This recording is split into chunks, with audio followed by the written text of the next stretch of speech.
الشهامة راحت من الشارع المصري ولا لسه في منها؟ لا،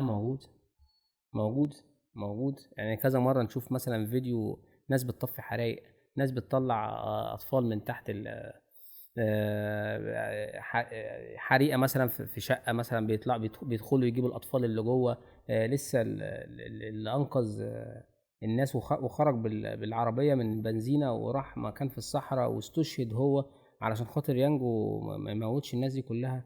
ففي لا في كتير قوي قوي قوي في الشهامة موجودة والمصريين لسه بخير. اه النسبة يعني الأول كنا مثلا 90-10، دلوقتي مثلا انت بتتكلمي في 70-30 أو 60-40.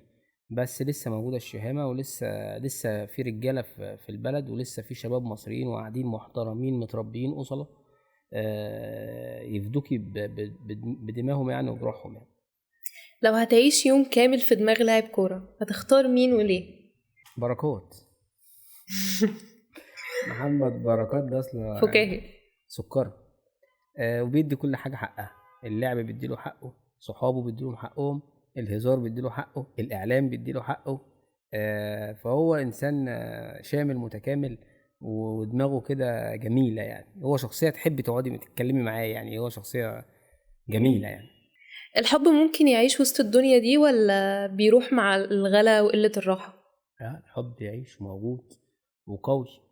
بس آه، عايزين نفرق بين الحب الأفلاطوني اللي هو يفضل يكتب لها شعر، ويفضل يقول لها حواجبك ورموشك وعينك وخطوتك وعايزين نفرق بين الحب الحقيقي اللي هو حب العشرة، المودة، الألفة، الرحمة، اللي بيحنو على بنته، هو اللي بيحنو على أمه، هو اللي بيحنو على أخته، هو اللي عنده مودة ورحمة مع مراته. إنسان ما بيتجزاش.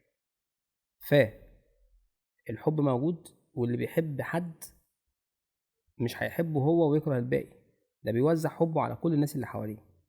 فأنا شايف إن الحب موجود والأصالة موجودة، بنسب مش زي زمان، وممكن مش واضحة لأن الناس دي أصلا ما بتعرفش تتكلم عن نفسها. الناس دي بتكتم حبها ومشاعرها جواها، بس موجودة وبتكبر وبتنمو وموجودة. بس الاختيار، انت اختاري حد حنين، لأن الحنية الشخص الحنين بيعرف يتعامل مع كل المواقف. الشخص الحنين مش هيستحمل عليكي كلمة، مش هيستحمل عليكي موقف تكوني موجودة فيه.